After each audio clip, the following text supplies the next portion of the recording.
Today, I want to really challenge ourselves by asking some questions and being curious about the fact that you and I don't know what we know. What I'm talking about is your life and my life and all our lives are ultimately defined by what you embrace and take a step towards. The knowledge we have today is directly related to what you said yes to and chose to step forward toward and embrace so that you could learn. Life is really a journey of constant and never-ending learning and growth. So what I'm meaning is that all growth is a result of change in our life. This change causes or creates a result from actions or steps forward and doing something different than what we've been doing. Because if we just keep doing what we've always done, then we're going to get what we've always got. Do you agree with that? Another way of saying this is bluntly stating that most of us have periods of time in our life where we are simply insane. Have you heard the definition of insanity? Well, that's keeping on doing something over and over and over, but we keep expecting a different result. Have you done this? I unfortunately have, and I observe people doing it daily. Why do we do this? Is it not obvious that if we keep doing the same thing, we're going to get the same result? So it's a really simple thing to grasp that if we're only doing what we know, then we are not learning or progressing. We must be doing something new or different to grow what we know. So today, we're going to start our discussion with a simple question. When was the last time you said yes instead of no and did something new? My buddy Bob always says, life's about having fun. And him and I are going to make you really think and challenge what your thinking is around what you know. We really want to consider 3 questions in our discussions today. Are you focused on how you do things or who you do things with? The second is, are you aware of what is driving your choices and why you do what you do? And then lastly, do you know how your yes defines your no? So I have a belief that together we can, we will, and we must change our focus to bring us clarity. So we are able to simply move our how to who, our what to why, and definitely our no to yes. This is the process of how we predict our future and create an uncommon form of life. The first question that we're going to ask today, right, is something about, are you focused on how you do things? Or who do you do these things with? You know, the process of how we do things is extremely important. But I think that we have to understand that if we really want to learn how to do things, we need to get around people that actually know how to do it. And that power of proximity is something that I talk about a lot and something that Bob and I are going to dig into here. What is it that you're doing? Are you going to move forward? Are you going to get yourself around people that already have what you want? What's that going to be for you? The second thing that we want to talk about today is really around, are you aware of what's driving your choices and why you do what you do? So what I want to share with you is really about our 6 human needs. What really drives all of our choices. Even the choice that we have on, how we're going to do it or who we're going to do things with is really driven by these needs. So our first need is the need of certainty. The second is variety. The third is significance. And lastly, it's the connection. It's love. These are our primal needs. And they're critical to us in what we do. So I think that what's an important part is that we have to grasp a little bit around these, because each one of these needs drives our emotions. And we have beliefs around things such as certainty. Another word for that would be control, right? Are you ever in a moment where you're wanting just to control what's going on in life? That's the challenge. So as we talk about these needs, oh, my good friend Bob is here back. Nice. Welcome, Bob. Sorry about that, bud. internet connection issues.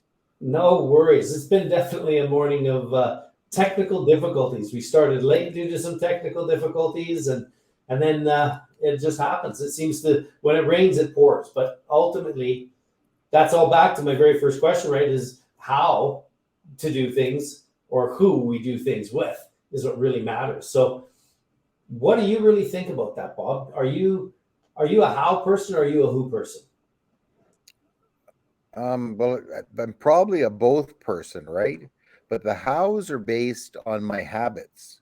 So let's say I've got some really terrific exercise habits and I know how to do them. I know how to work out in the gym. I know how to get my heart rate up.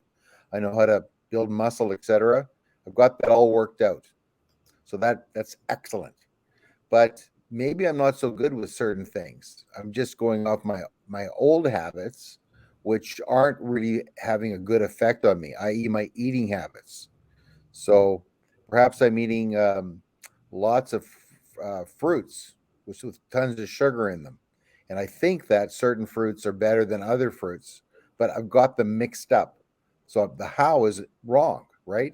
So Right. unless I connect with the who, a person that really knows what they're talking about when I'm eating fruits or eating carbs or eating proteins, then I might be um, not being as effective as I could be. So that's the power of the who is find somebody who knows who's done it before, find somebody who knows what they're talking about, somebody that could support you as you move and grow and learn so you can ensure that your habits are okay and improve the habits that you have to get the effect that you want. Well, I'd say, everything is cause and effect in life. And one of the things that I've come to an awareness of is that very few of us, including myself, actually try new things unless somebody has already done it that we know and they introduce it to us. It could Right. be hiking, it could be biking, it could be a food, right? Intermittent fasting. Exactly. So the how we do things is usually linked to who we do things with. And the quality of what we do is directly related to the quality of the person's knowledge who's introducing us to something or is enabling us to participate in a group, whatever it might be. It might not be completely reliant on them, but we don't get into the door or we don't take that first step forward toward learning something new if it wasn't for who, right? So that's my belief is that the power of proximity and getting around people that are already doing what I want to do is the best way to master and learn how, right? So, That's a big stumbling block for a lot of people, though, Bud. Is we've been in COVID for 2 years. Many of us isolated. Where do you meet these people? The internet's full of people, but who's the right ones? Where are the people that we want to connect with? Who? Where do we find these who's? Where do we no, find the people that we can build relationships with, that we can get good, solid advice from, that have walked the walk before? Like, where are these people? Where are they? well, we're lucky enough to say they're right here, right in the UD community. So, if you're watching this, you're most likely are living with or impacted by diabetes, and you found us through a friend or through searching on the internet, as you said. But the first step is always about reaching out. It's that step of having the courage to try to do something new. And you know me, I don't even like the word try because you're either doing it or you're not, right? There's no way to try anything, right? So it really comes down to how do we move forward. So let's ask the second question. I think that's we'll dig into this who and the how through it, and that is back to the six human needs, which I was talking about when you first joined us again due to the internet outage. But I really want to dig into this because these needs drive everything that I do in my life. It drives how I feel, and it ultimately, they're all feelings, right? And it's really about how do we get to a place where we're fulfilled, we're making progress to our goal. And it's our needs that are driving everything. So, what is your thoughts on your needs for certainty, variety? You know, that your need for uh, significance, that respect. What are those things that you find are your driving needs? What is driving you forward in your actions? Well, I look at the all the areas of my life, bud. So if you look at like our form of life, right? For let's Yeah, say affiliation with family members, your children, your aunts, your uncles, your cousins, etc., like that. What do you think there? What would be those needs? Obviously, perhaps connection, right? right. So when you're talking about human beings, you're talking about connecting with others on a on some sort of level. And so it's up to us about what kind of connection we have. Is it intense? Is it deep connection? And it's also up to us to decide how well that's going to make the changes, I suppose, as we kind of move forward. Um, in terms of the having diabetes, being impacted by diabetes, and improving our health, what about that? Is that certainty and safety? Certainty is a feeling of safety. It's a feeling of health, of wellness. Yeah, no, 100%, Bob. I think these. Oh, I don't think actually. I know because my life has been so impacted by these six human needs, as all of us. That's why they're called human needs. Are we can slightly change the words, but the fact is, my diabetes is something that is reliant on certainty because I have to make decisions based on what I know, such as my carb ratio, how much insulin is needed in my body for how many carbs I put in. And if I'm uncertain about that, it will have an uncertain outcome in what to do. So if I'm going to have a muffin and a coffee with a friend, I have to know how many carbs are within that. And I then have to have a calculation to know how much insulin, as a type 1 diabetic, I have to take to offset the amount of glucose that will end up in my bloodstream in a short period of time. Mm-hmm. I need to be certain on that because if I'm not certain, then I get a little more variety in my life than I really want. And that meaning adventure, because the result will be a low if I take too much insulin, which could cause a medical condition that's Mm-hmm. immediate. Or if Mm-hmm. I don't take enough, then I end up not feeling well. I have fatigue, I get headaches, my eyesight gets blurry. So there's definite consequences or some adventure to be had if I don't make decisions off that certainty. Yeah. I know another driving force behind almost all of our actions is the need to access pleasure and get rid of pain. I think that comes in the certainty need. Yes. So that helps us. Yeah, so we're naturally going to avoid things that cause pain, and naturally going to bring chase things that cause us joy or happiness or some sort of pleasure.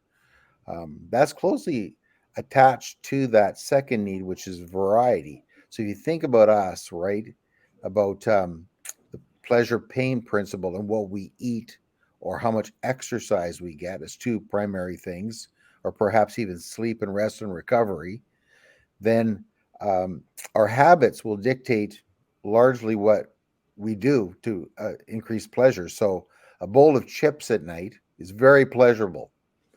Um, Yes. I think so it is important, right? yeah, We speak to this about fun all the time. so we have to be aware of why we're reaching for the bowl of chips, right? Like what's going on when we reach for the bowl of chips or for the Snickers bar or whatever it is, just for that jolt of pleasure, right in the mouth, the jolt of pleasure, the Coke, the beer, the alcohol, or whatever it is. There's an immediate pleasurable sensation, but the long term implication is probably more pain for us too. But why it's tied to the variety is often what happens is when people start to restrict their diets or we haven't planned enough to have enough variety in our new diets. And so we go back to the old habits very quickly. So I think that's one of the big challenges of weight loss, of eating properly, of for strength and for energy, is sometimes we look at our diets and we go, there's a massive restriction going on here. Where the truth is, if you are around people who knew this, right? If you had the WHO in your life, they tell you there's a massive amount of variety in a new diet, which can reduce weight, increase energy, and really help you manage your blood sugar beautifully. But that knowledge isn't easily attained, No. and the habits aren't easily changed too. Well, I think it really comes back to these needs are really the driving factors in how we feel. And as you're talking about pain and pleasure, these are really feelings. And so our feelings drive our emotion, or our emotion drives our emotion. And it really comes down to, well, why are we doing what we do? As you were just talking about, the bowl of chips, it could be the new diet shift as a diabetic. It could be I'm going to start to actually go for a walk and move my body because if I don't use it, right, I'm not burning the calories. Therefore, it's going to store as I put it in, and therefore, I'm going to get weight gain.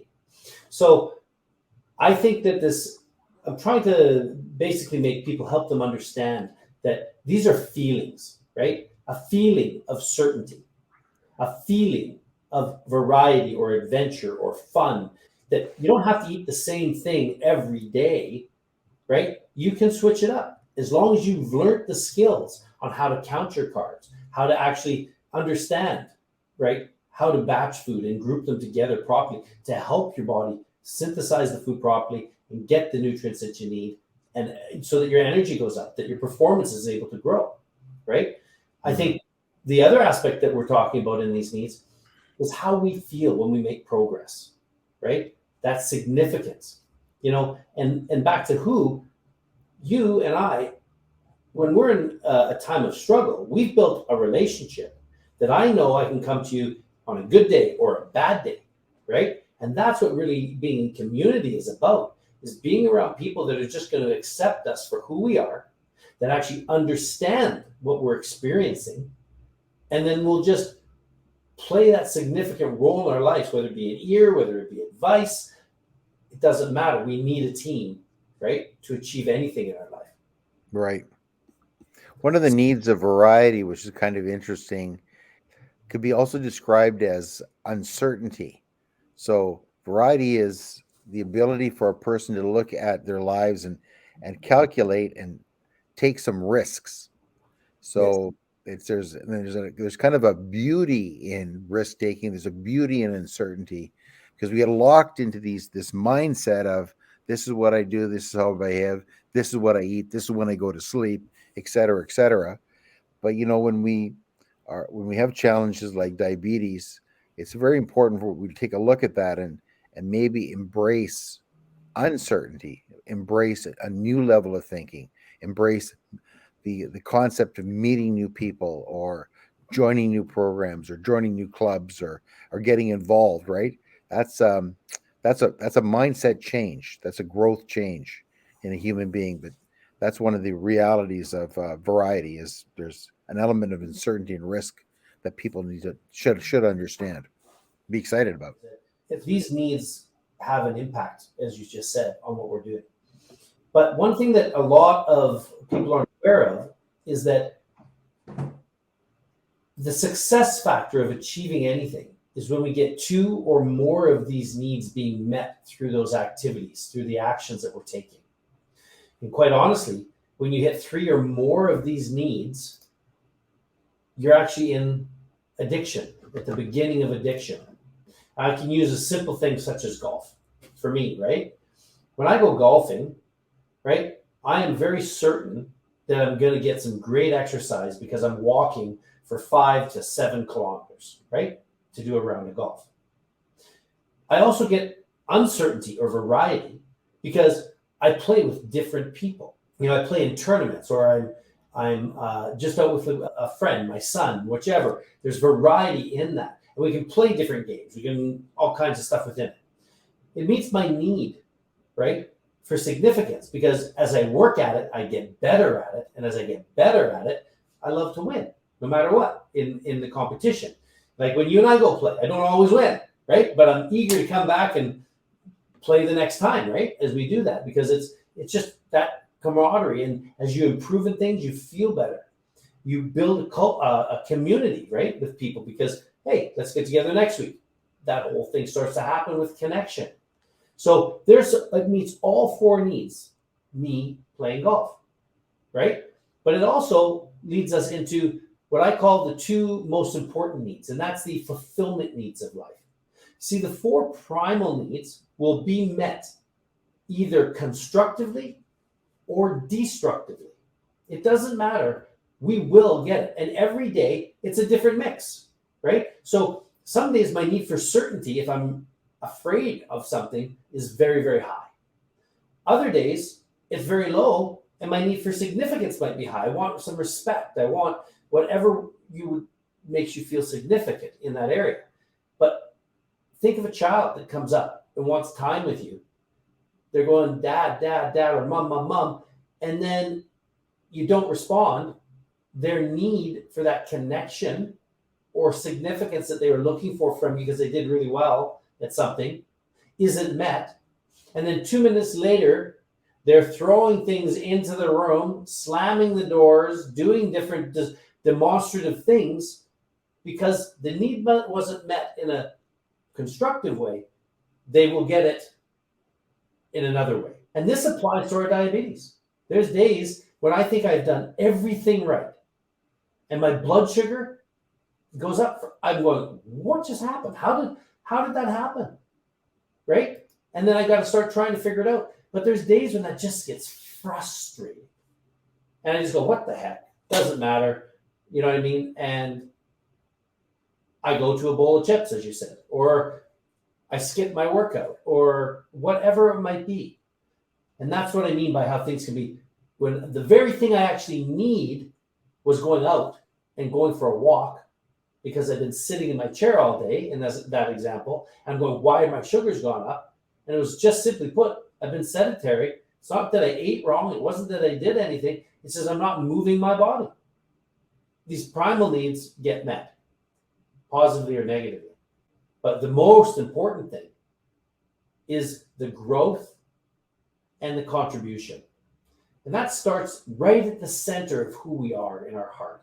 And are we willing to give ourselves the opportunity to do the things that we want to do, to connect with the people we need, to learn how to do something, and be able to understand what's really driving us forward to achieve these things? Do you have input on that, Bob?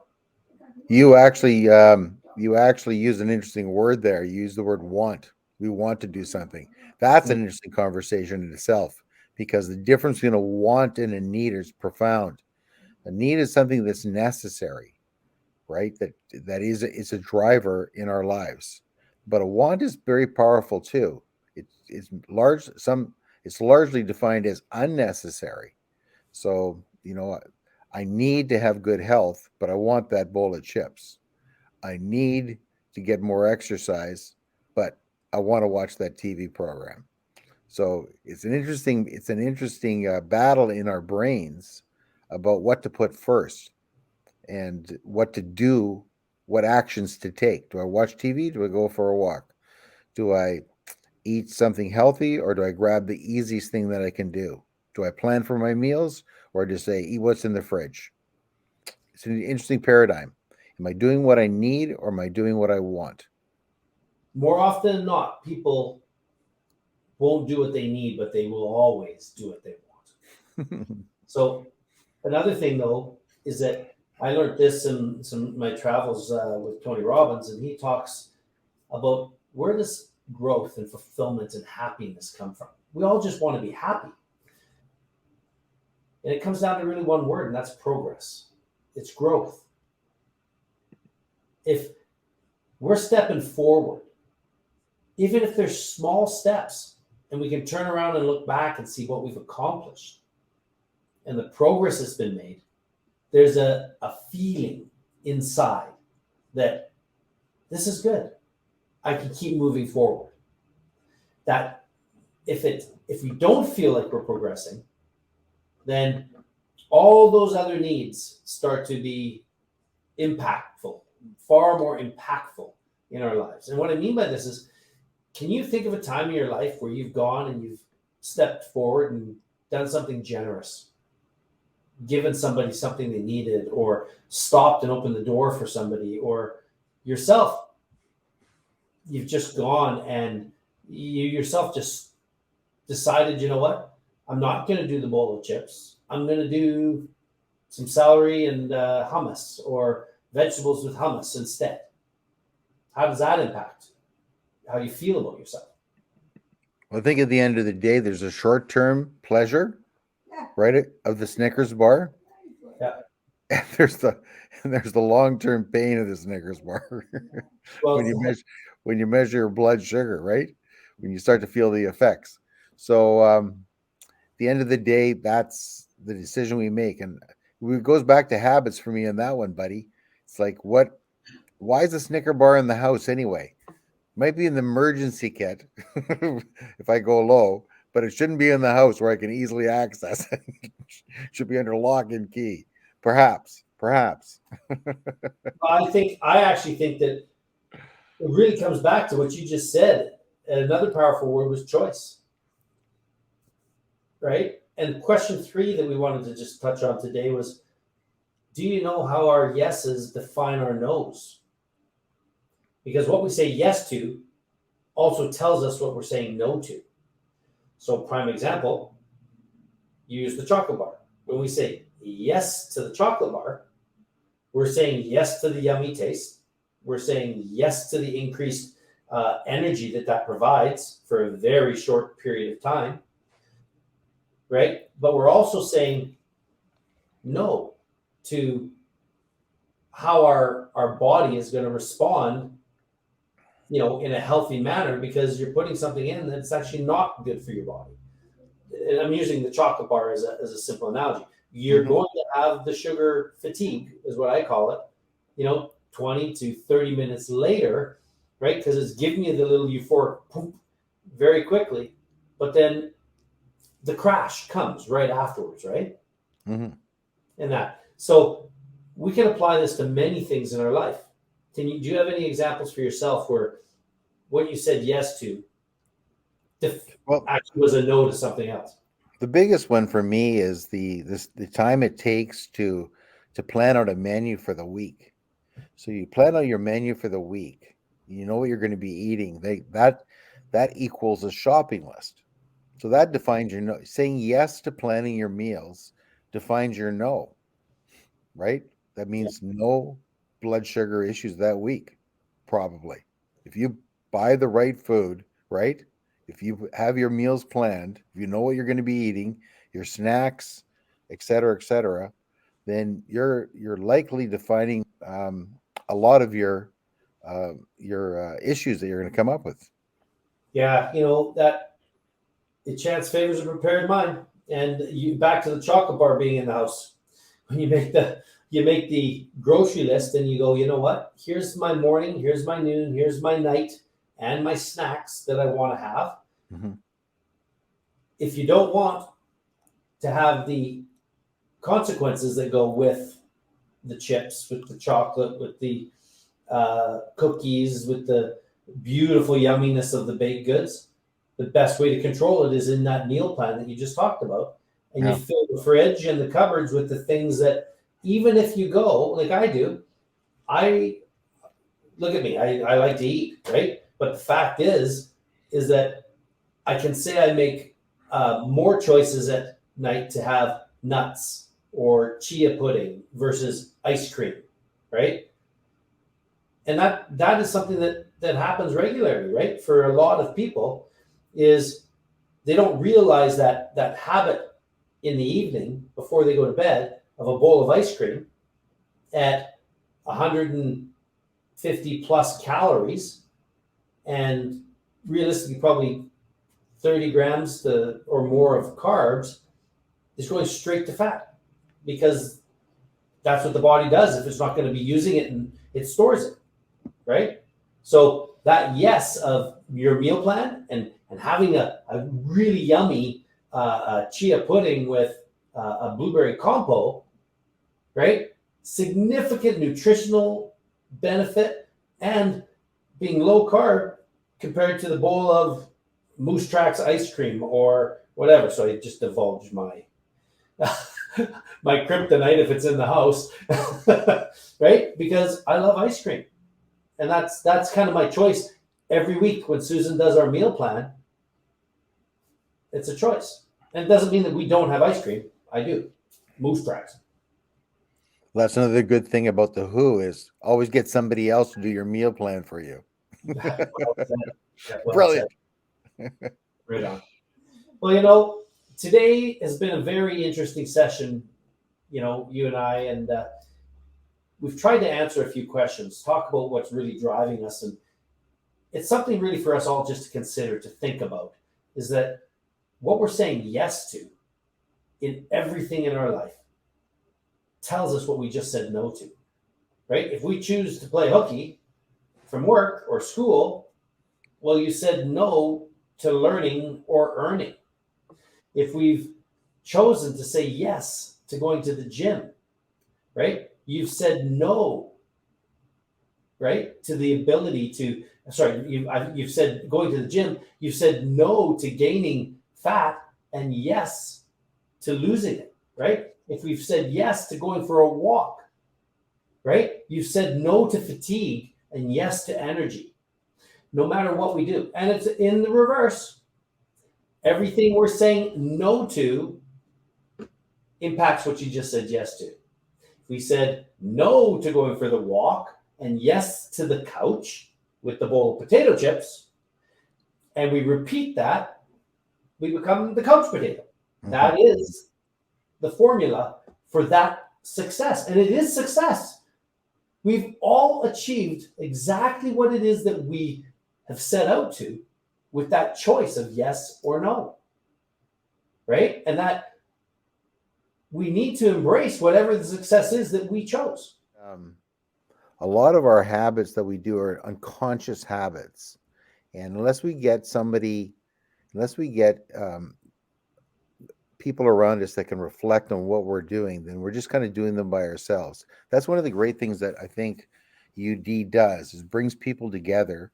And we share transparently our habits, like what we're doing, what we're eating, what we're snacking on, how much exercise we're doing. There's so much knowledge that's shared between people about that enlightens other people. It's like, yeah, I go for a 5-minute walk a day. And, and it's like, well, how many calories is that? People don't understand that 5-minute walk doesn't burn many calories.